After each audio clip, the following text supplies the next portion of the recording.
Okay, y'all, welcome to my channel. My name is Joy, and I'm here to just bring you along on my embroidery journey. So today, I'm excited to bring you guys a video on using the pocket clamp to embroider the back of hats. Now, this is one of the very first accessories that I got with my buy machine in December of 2021.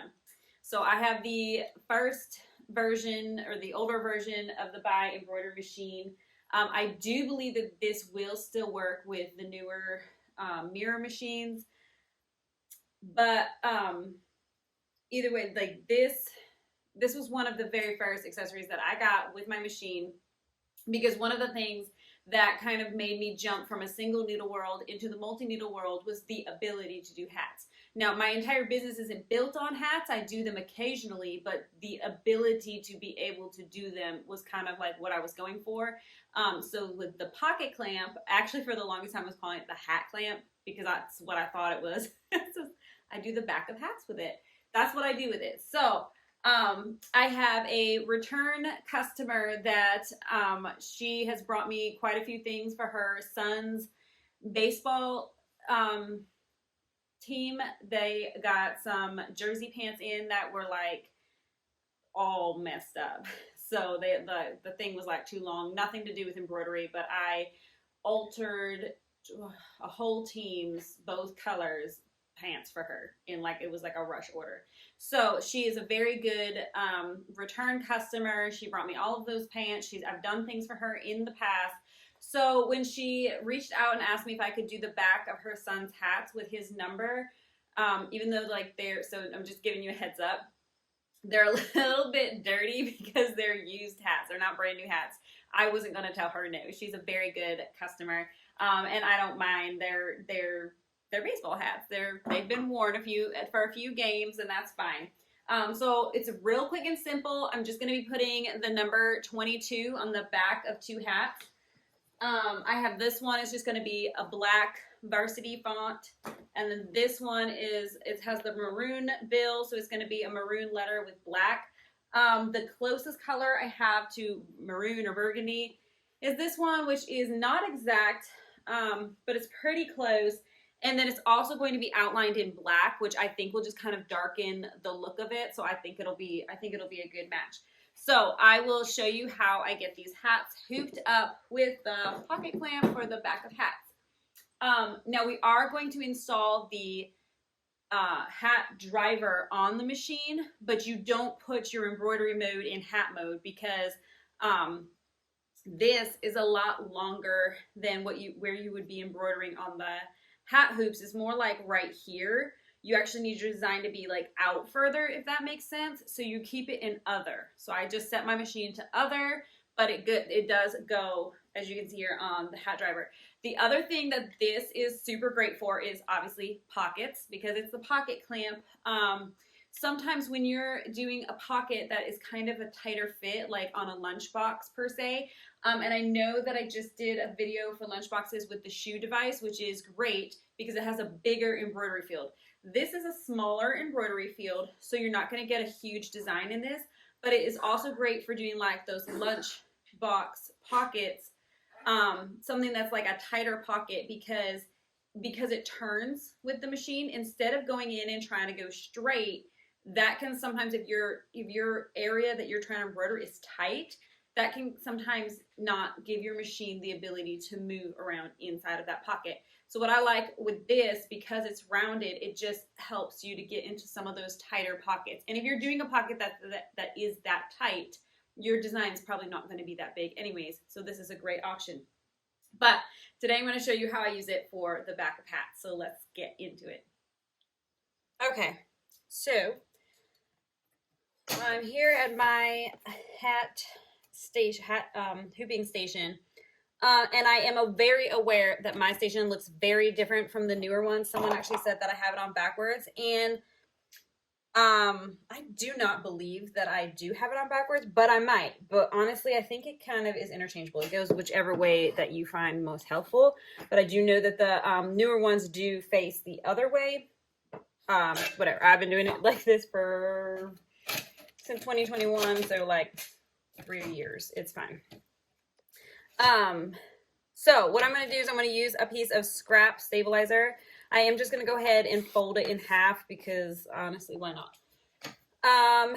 The other thing I'm going to do is grab my masking tape. Let's see, this is a little long. Because it's like a curved edge, I don't know. I find it easier to attach. Sorry, I was just cutting that piece off. I find it easier personally to just attach my stabilizer onto whatever device hoop that I'm working on sometimes, or in like the case of shirts, sometimes I'll like adhere them to the shirt first. It just, I don't know, if that stabilizer is not moving around on me, I just find it easier to hoop stuff. Sorry for the loud tape noise. So I just hold this up, tape it, and you don't have to have it on the hat clamp to do the hat station to do this. I just kind of fold it around. You don't want to get your tape in the way of that. Okay. This is not necessary. Again, like so many things I do, I'm showing you what I do. That doesn't mean this is the only way to do it. That doesn't mean that this is 100% necessary. This is just how I've been hooping my back of my hats with this hat clamp. Oh, also, I just want to mention that I went ahead with my ruler and used a paint pen and added this line and this line onto my pocket clamp. That helps me find center. For a while, I was just trying to eyeball where the screw was, but I was like, you know what? I'm just going to go ahead, use my ruler, line it up with that screw, and give myself some guidelines. That helps me to make sure things are centered in this hoop as well. Okay, so that's on there. I'm going to, as always, I like my spray and bond. I'm going to lift this up. Probably easier if I take it off, honestly. And then, yeah, it kind of got everywhere. All right. That just is going to hold things, especially too, because it's a curved thing. I'm going to do the black hat first because it's only one color. So what you're going to do, and again, I apologize if these look a little grungy. Just, they're not horrible. They don't smell or anything. It's fine. All right. So you put it on, and I just kind of flatten it out the best that I can. And again, this does kind of wiggle back and forth, but you want to kind of try to line it up. Once it's clamped down, it does not wiggle. Let me just clarify that. But while it's up and loose, it's a little, it can kind of, seems like it shifts. Okay. So I'm going to go this way a little bit. All right. And then I think also this is where that spray, oops, just kind of helps keep things. Now I am kind of pulling it a little bit tight. Again, never trying to stretch your fabric because these sports hats do have a little bit of a stretch to them. You don't want to stretch them, but you want to make sure that they're nice and tight. Okay, hopefully y'all can see that. Let me just turn it. Oop. Just kidding. Okay, I kind of turned my, I don't know if that makes it any better for y'all. Okay, I kind of turned it to angle it towards y'all so you can kind of see. So I've got it lined up. This part can come down a little bit, and then you can just kind of come in here, pull the tags down, pull everything nice and flat. The other thing is I like to get it as low to the bottom of the hat that I can. So that's why some of that seam is in there, but you could absolutely hoop it up higher so that this whole lip of the hat is lower, and then you would probably have a much better grip with this. All right.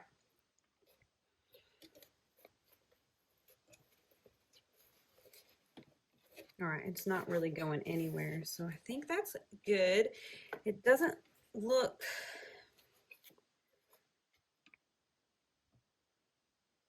super centered, like it's right on there, but it's a little off down there. Let me, I know I'm trying to make it so you can see, but let me, so I can see better. All right, I'm gonna pull this up, just for the sake of, And again, I just sometimes get like way too picky with these things, but I think that's what makes my work. All right. Yes, that looks better to me. I think that's what just makes your work quality when you take the time to make sure that you're hooping things well. Okay, so this one is ready to go on the machine. So I will go ahead and install my hat driver. If you need to know how to install the hat driver, you can check out my other video that I did on hats and see how I do that. I'm going to go ahead and install it and get this over there. I have to get the design. I have it on my USB. I just haven't pulled it over yet. All right, that's the one we're going to use. And then I'm also going to pull over this one for the next hat. Okay.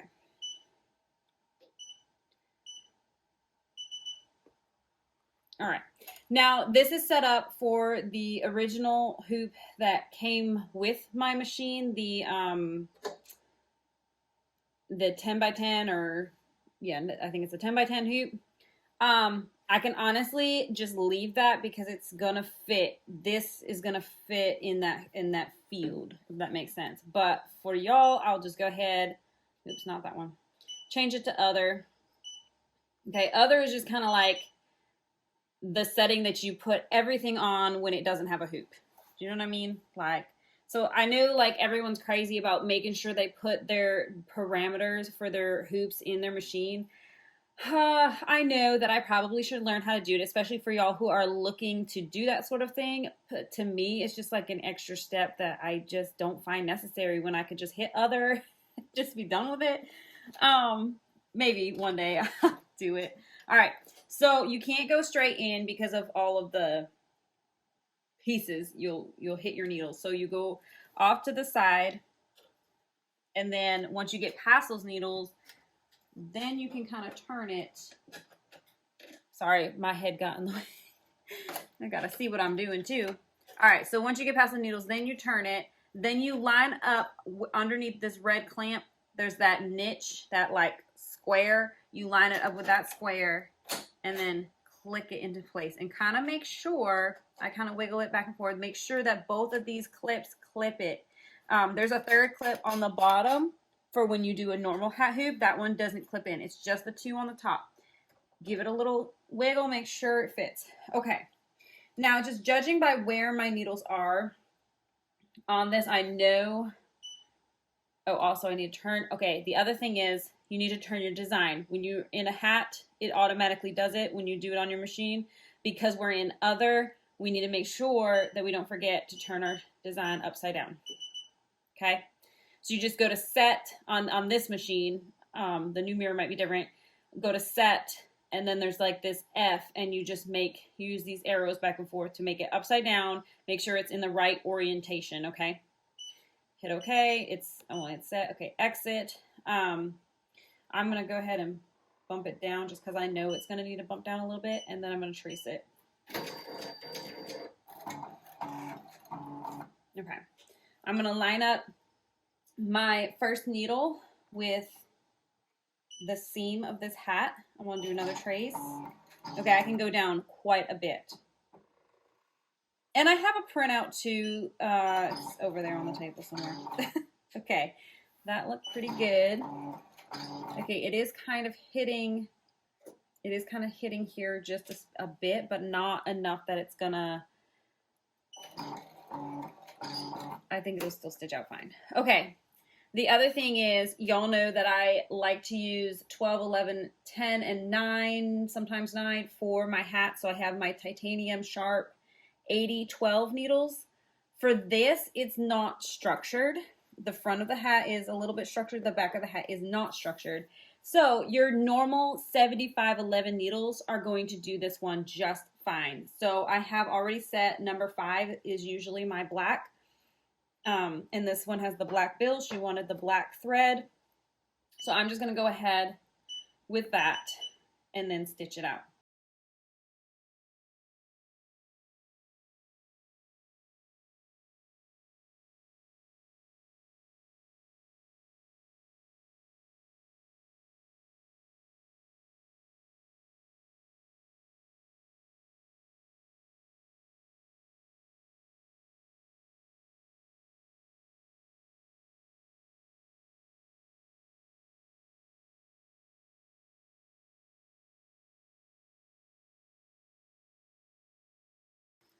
Just pulled it off.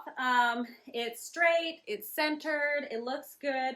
The only thing that I see that I wish might have been different is that maybe I would have gotten it a little bit lower. But like you've seen when I traced it out, it was pretty much touching this. So the only way that we would have gotten it lower is if we actually hooped it so that the bottom of the hat was up here. So like you would hoop it.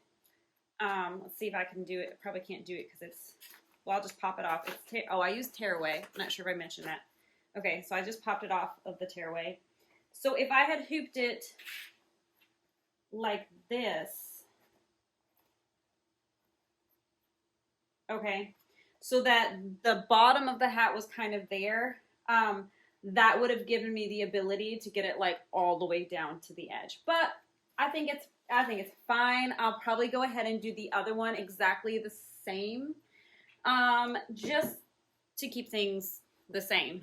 But yeah, I think it looks really good. He's not going to confuse his hat with anybody else's on the team. He'll know that it's his hat. So that's great for that one. The next one is the two-toned varsity font that I have. Now, when it was stitching out, which I just took it off of the hat, but you probably noticed that it wasn't, it kind of had some give to it and some movement to it like this, you know. I don't know if that makes sense. So you probably saw some of that. Now, even though it was stabilized well, and everything stitched out clean, one of the things that I want to mention with doing the two-toned font, so the next one I'm going to do, it's going to stitch out burgundy first, and then it's going to outline it in that black. I will show you what happens. What we don't want to do is a color sort. Now, I don't know what other programs you use, and I don't know how they work, but I know that with Embrilliance, I have the ability to do what they call a color sort. So I can put in my design, and I can mesh together a couple of different designs, and then before I go to put it on my machine or save it, I can do a color sort. So that way it just cuts down how many times I'm changing colors on my machine. For something like, I'll show you an example of this one. This Gators hat that I did, this is going to have 2, 4, 6, 8, 10, 12 color changes in it if I don't do a color sort.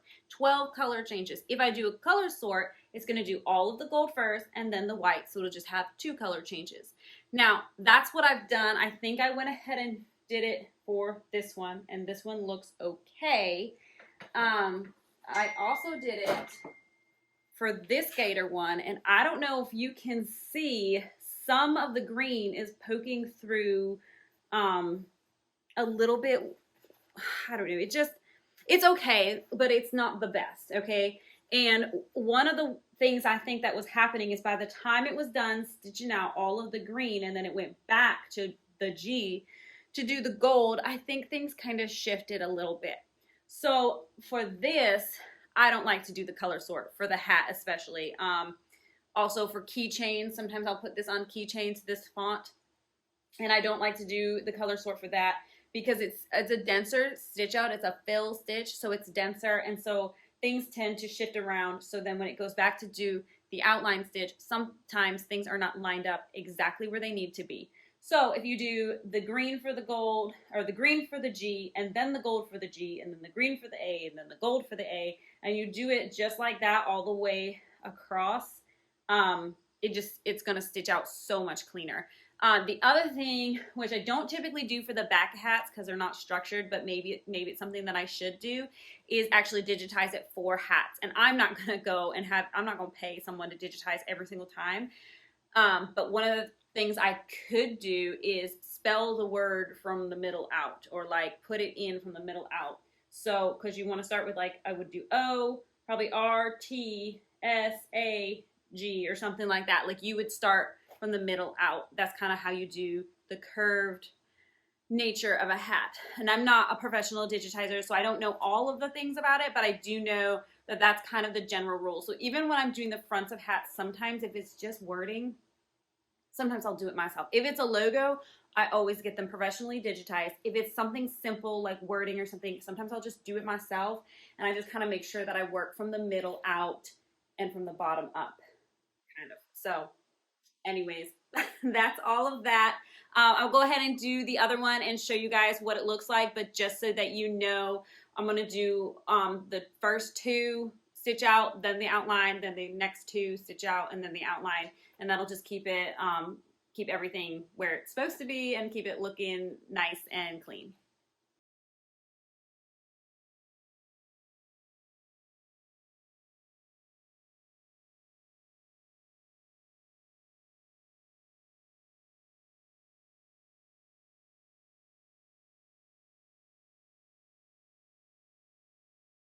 Right, just pulled it off. Yeah, I think it looks really good, and I definitely stitched out super clean doing the burgundy and then the black outline for each individual number instead of doing the color sort. And I know it was a bigger one, bigger than the font on the Gator's hat. This one was a smaller font, so again, things probably won't line up as cleanly as they do on a bigger font.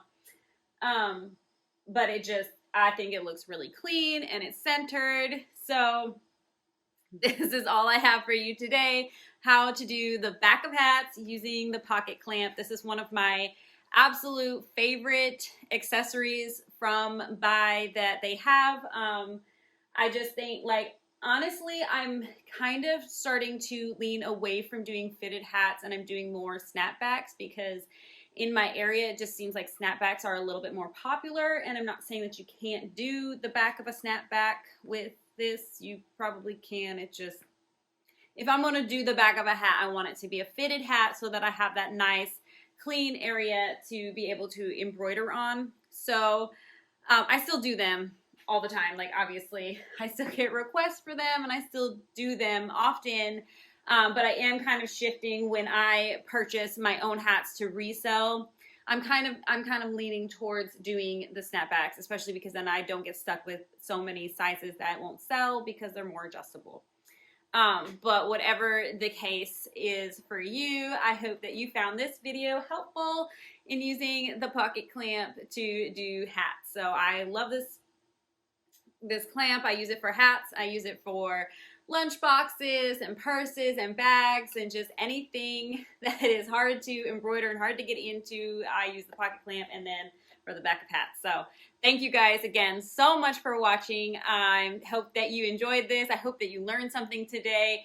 I hope that it encouraged you if you were looking to do hats yourself and you're just starting to do some research. I hope that this was educational for you as well. So give me a like and a subscribe, comment, let me know what you thought.